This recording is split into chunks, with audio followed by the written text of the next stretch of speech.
The United Idolaters. To the Companions. Horace, Ode 17, Book 5.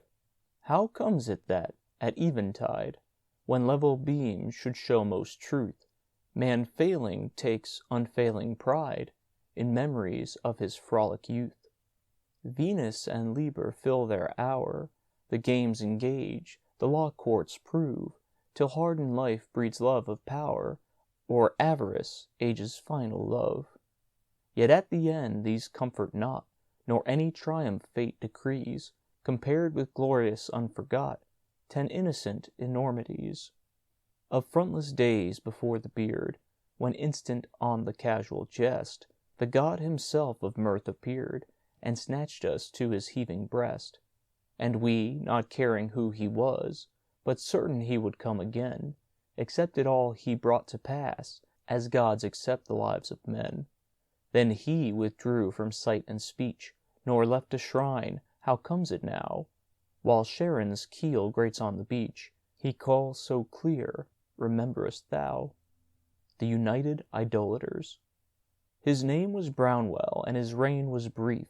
He came from the Central Anglican Scholastic Agency, a soured, clever, reddish man, picked up by the head at the very last moment of the summer holidays in default of Macrea's house, who wired from Switzerland that he had smashed a knee mountaineering and would not be available that term. Looking back at the affair, one sees that the head should have warned Mr. Brownell of the college's outstanding peculiarity, instead of leaving him to discover it for himself the first day of the term. When he went for a walk to the beach, he saw Potiphar Mullins, head of games, smoking without conceal on the sands. Pot, having the whole of the autumn football challenges, acceptances, and 15 reconstructions to work out, did not at first comprehend Mr. Brownell's shrill cry of, "You're smoking! You're smoking, sir!" But he removed his pipe and answered, placably enough, "The army class is allowed to smoke, sir." Mr. Brownell replied, "Preposterous!" Potts, seeing that this new person was uninformed, suggested that he should refer to the head. "You may be sure I shall, sir. Then we shall see." Mr. Brownell and his umbrella scudded off, and Pot returned to his match plannings. Anon he observed, much as the Almighty might observe black beetles, 2 small figures coming over the pebble ridge a few hundred yards to his right. They were a major and his minor, the latter a new boy, and, as such, entitled to his brother's countenance for exactly 3 days, after which he would fend for himself. Pot waited till they were well out on the great stretch of mother-of-pearl sands, then caused his ground ash to describe a magnificent whirl of command in the air. "Come on," said the major. "Run!" "What for?" said the minor, who had noticed nothing. "'Cause we're wanted. Leg it." "Oh, I can do that," the minor replied. At the end of the sprint, fetched up a couple of yards ahead of his brother, and much less winded. "You're minor?" said Pot, looking over them seawards. "Yes, Mullins," the major replied. "All right, cut along." They cut on the word. "Hi, flood, major, come back." Back fled the elder. "Your wind's bad, too fat, you grunt like a pig. Mustn't do it, understand. Go away." "What was all that for?" the minor asked on the major's return. "To see if we could run, you fool." "Well, I ran faster than you, anyhow," was the scandalous retort. "Look here, minor, if you go on talking like this, you'll get yourself killed all round call, and you mustn't stand like you did when a prefect's talking to you." The minor's eyes opened with awe. "I thought it was only one of the masters," said he. "Masters! It was Mullins, head of games. You are a putrid young ass." By what seemed pure chance, Mr. Brownell ran into the school chaplain, the Reverend John Gillette, beating up against the soft September rain that no native ever troubled to wear a coat for. "I was trying to catch you after lunch," the latter began. "I wanted to show you our objects of local interest." "Thank you. I've seen all I want," Mr. Brownell answered. "Gillette, is there anything about me which suggests a congenital dupe?" "It's early to say yet," the chaplain answered. "Who have you been meeting?" "A youth called Mullins, I believe. And indeed, there was a Potiphar, ground ash pipe, and all, quarter-decking serenely below the pebble ridge." "Oh, I see. Old Pot, our head of games." He was smoking. He's smoking now. Before those two little boys, too, Mr. Brownell panted. He had the audacity to tell me that. Yes, the Reverend John cut in. The Army class is allowed to smoke. Not in their studies, of course, but within limits, out of doors. You see, we have to compete against the crammers' establishments, where smoking's usual. This was true. Of the only school in England, this was the cold truth, and for the reason given in that unprogressive age. Good heavens, said Mr. Brownell to the gulls in the grey sea, and I was never warned. The head is a little forgetful. I ought to have, but it's all right, the chaplain added soothingly. Pot won't, give you away. Mr. Brownell, who knew what smoking led to, testified out of his 12 years' experience of what he called the animal boy. He left little unexplored or unexplained. There may be something in what you say, the Reverend John assented, but as a matter of fact their actual smoking doesn't amount to much. They talk a great deal about their brands of tobacco. Practically, it makes them rather keen on putting down smoking among the juniors, as an encroachment on their privilege, you see. They lick 'em twice as hard for it as we'd dare to. Lick, Mr. Brownell cried. One expels! One expels! I know the end of these practices, he told his companion in detail, with anecdotes and inferences, a great deal more about the animal boy. Ah, said the Reverend John to himself, you'll leave at the end of the term, but you'll have a deuce of a time first. Aloud. Well, I suppose one can be sure of any school's tendency at any given moment, but personally I should incline to believe that we're reasonably free from the, monastic microbes of, older institutions. But a school's a school. You can't get out of that. It's preposterous. You must admit that, Mr. Brownell insisted. They were within hail of Pot by now, and the Reverend John asked him how affairs of state stood. All right, thank you, sir. How are you, sir? Lounging round and sufferin', my son. What about the dates of the Exeter and Tiverton matches? As late in the term as we can get 'em, don't you think, sir? Quite. Specially Blundell's. They're our dearest foe, he explained to the frozen Mr. Brownell. Aren't we rather light in the scrum just now, Mullins? Afraid so, sir, but Pac-Man's playin' forward this term. At last, cried Reverend John. Pac-Man was Pot's second-in-command, who considered himself a heaven-born halfback, but Pot had been working on him diplomatically. He'll be a pillar, at any rate. Lend me one of your fuses, please. I've only got matches. Mr. Brownell was unused to this sort of talk.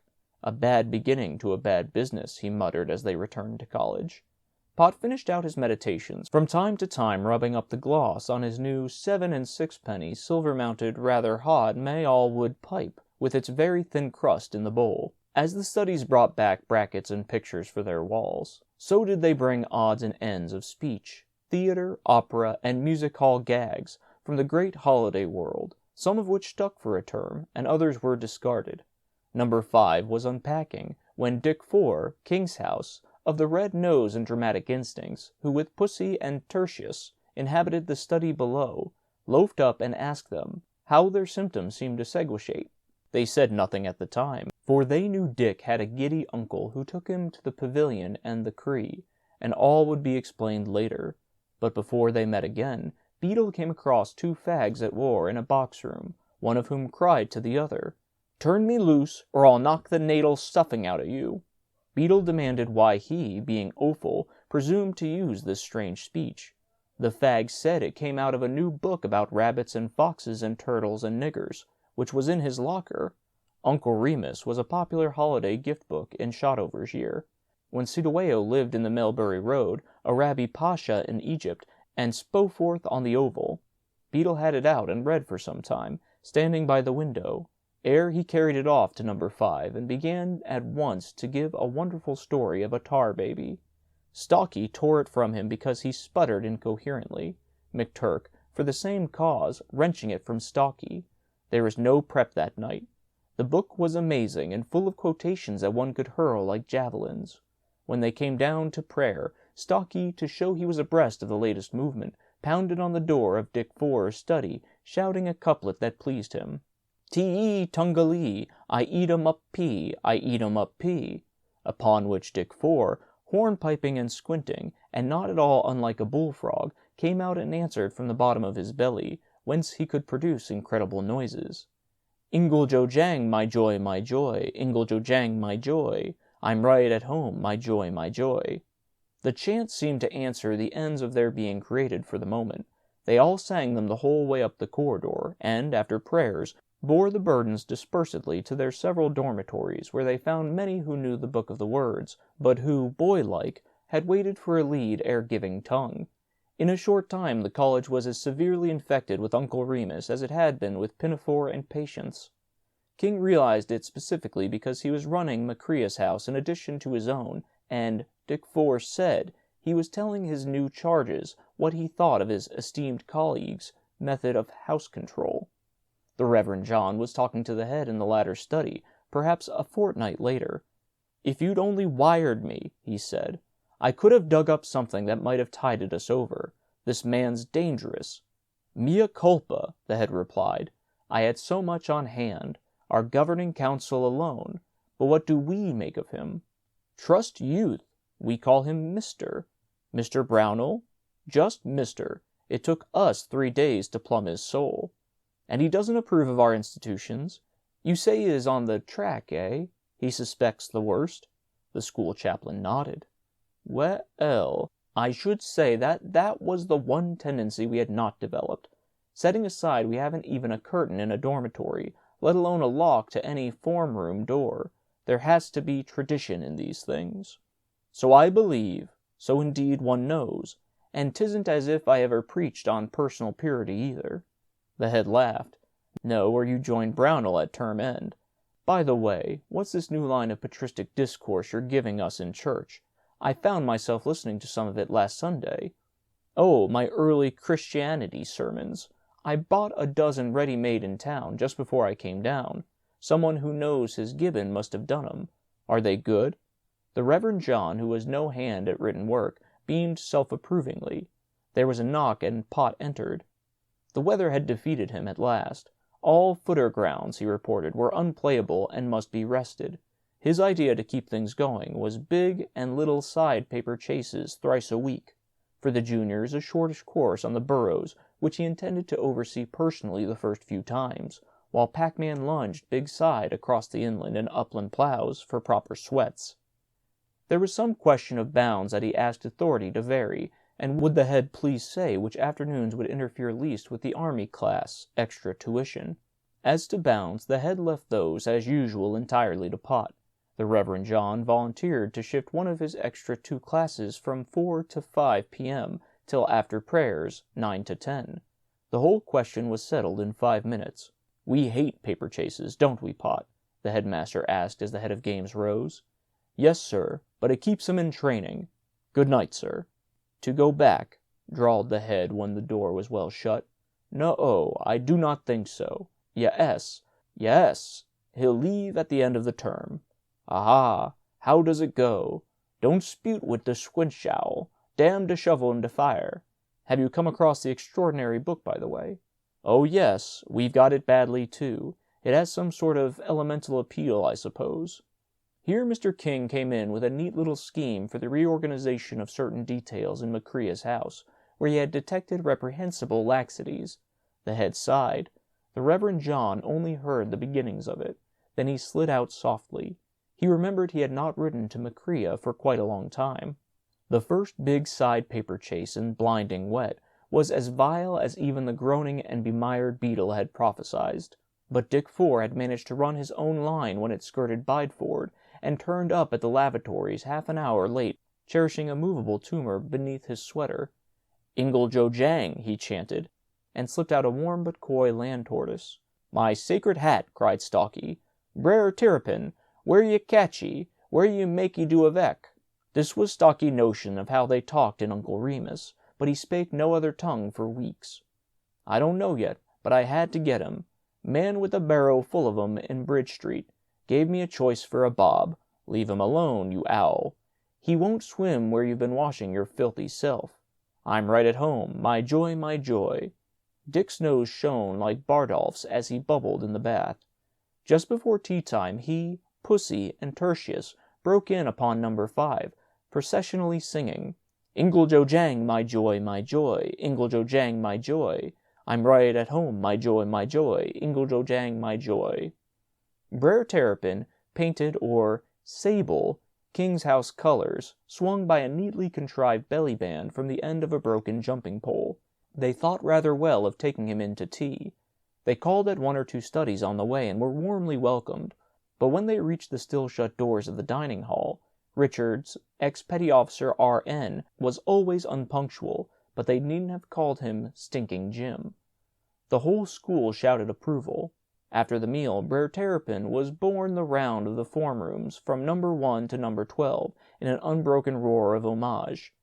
"To-morrow," Dick announced, "we'll sacrifice him, fags in blazing paper baskets." With a thundering "Ingle-jo-jangs," the idol retired to its shrine. It had been a satisfactory performance. Little Hardtop surprised labeling rocks in number 12, which held the Natural History Museum, had laughed consumedly, and the Reverend John, just before prep, complimented Dick that he had not a single dissenter to his following.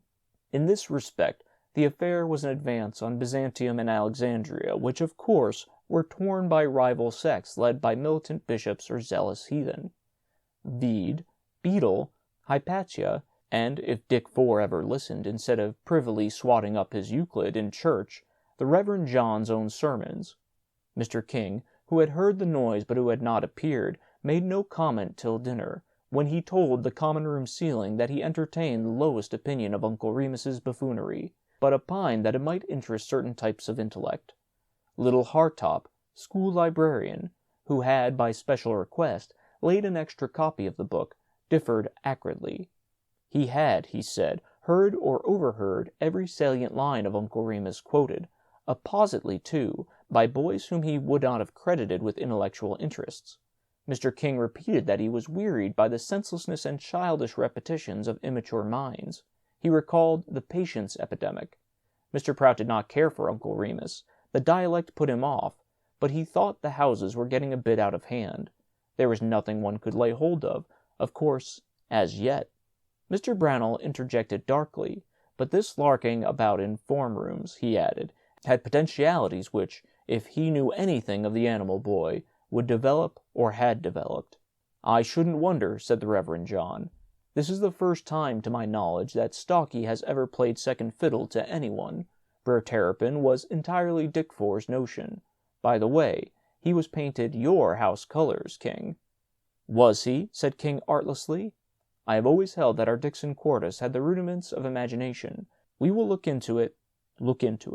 In our loathsome calling, more things are done by judicious letting alone than by any other," the Reverend John grunted.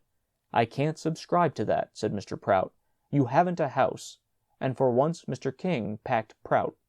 "Thank heaven I haven't, or should I be like you two? Leave 'em alone, leave 'em alone. Haven't you ever seen puppies fighting over a slipper for hours?"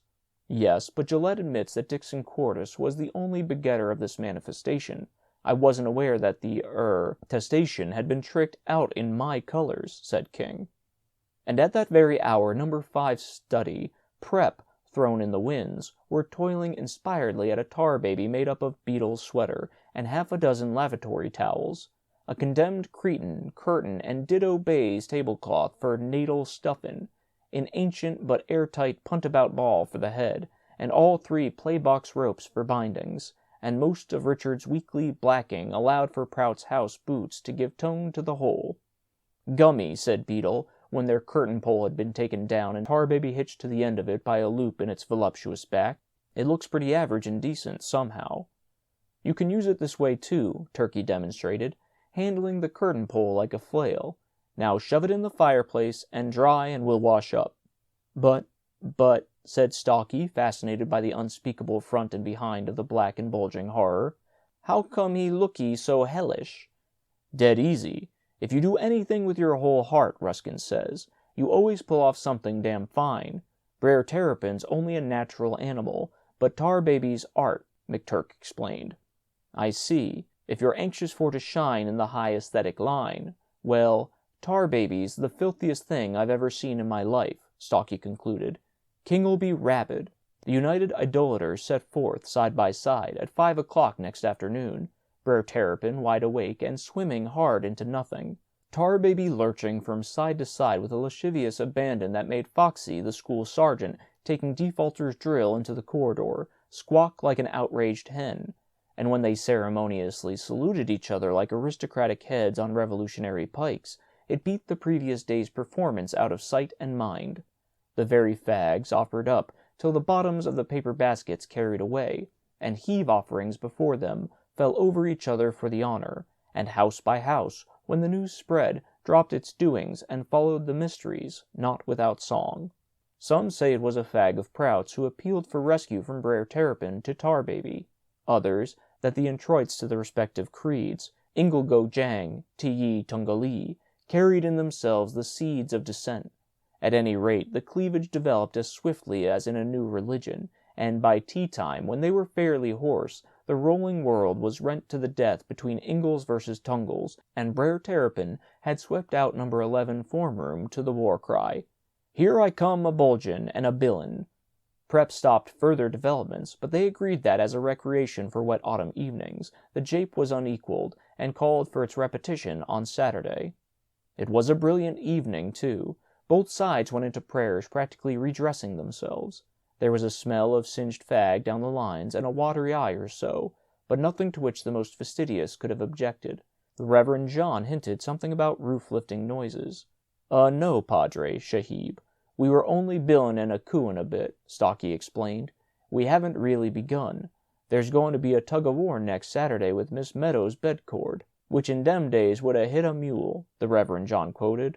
"Well, I got to be impartial. I wish you both good luck." The week, with its 3 paper chases, passed uneventfully, but for a certain amount of raiding and reprisals on new lines that might have warned them they were playing with fire.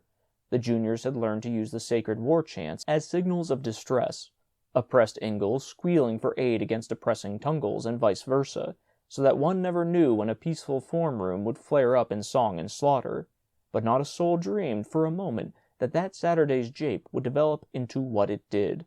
They were rigidly punctilious about the ritual, exquisitely careful as to the weights on Miss Meadows' bedcord, kindly lent by Richards, who said he knew nothing about mules, but guaranteed it would hold the barge's crew, and if Dick Ford chose to comparison himself as Archimandrite of Joppa, black as burned cork could make him, why Stocky, in a nightgown kilted up beneath his sweater, was equally the Pope Symmachus, just converted from heathendom, but given to alarming relapses.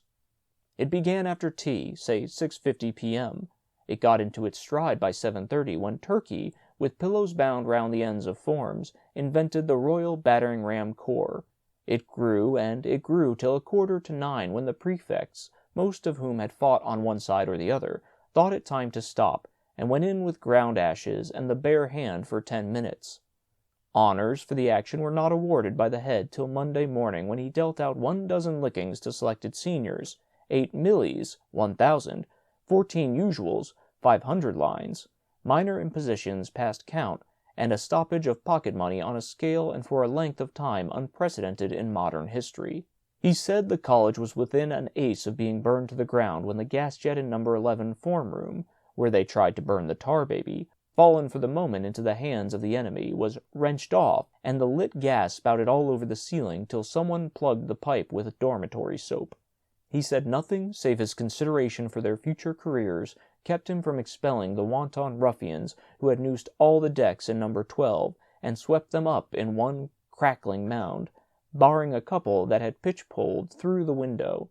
This, again, had been no man's design, but the inspiration of necessity when Tarbaby's bodyguard, surrounded but defiant, was only rescued at the last minute by Turkey's immortal flank attack, with the battering rams that carried away the door of No. 9.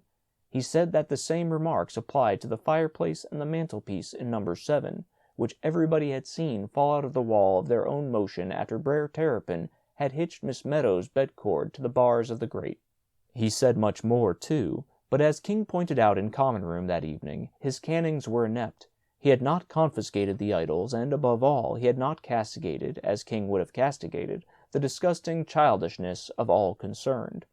"Well," said little Hardtop, "I saw the prefects choking them off as we came into prayers. You've reason to reckon that in the scale of suffering."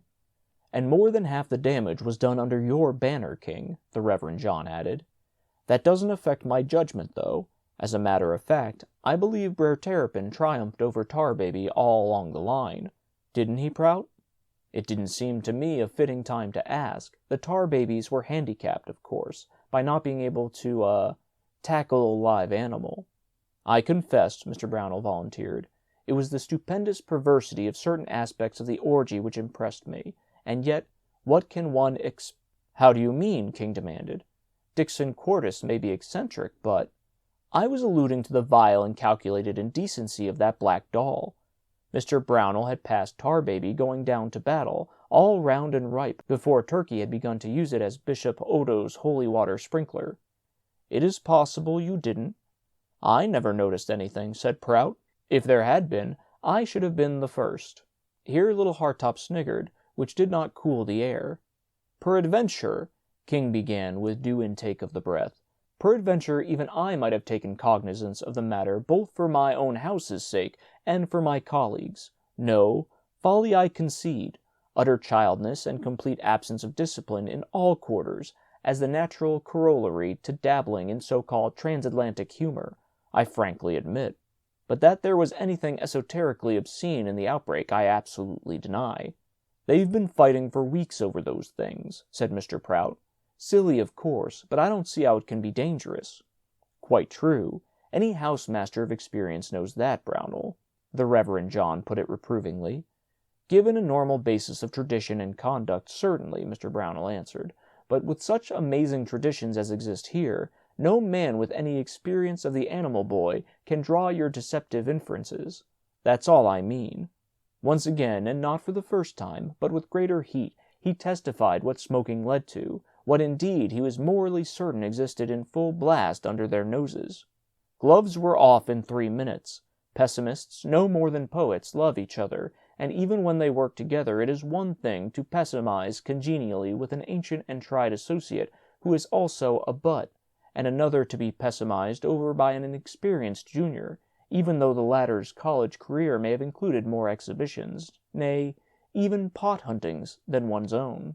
The Reverend John did his best to pour water on the flames.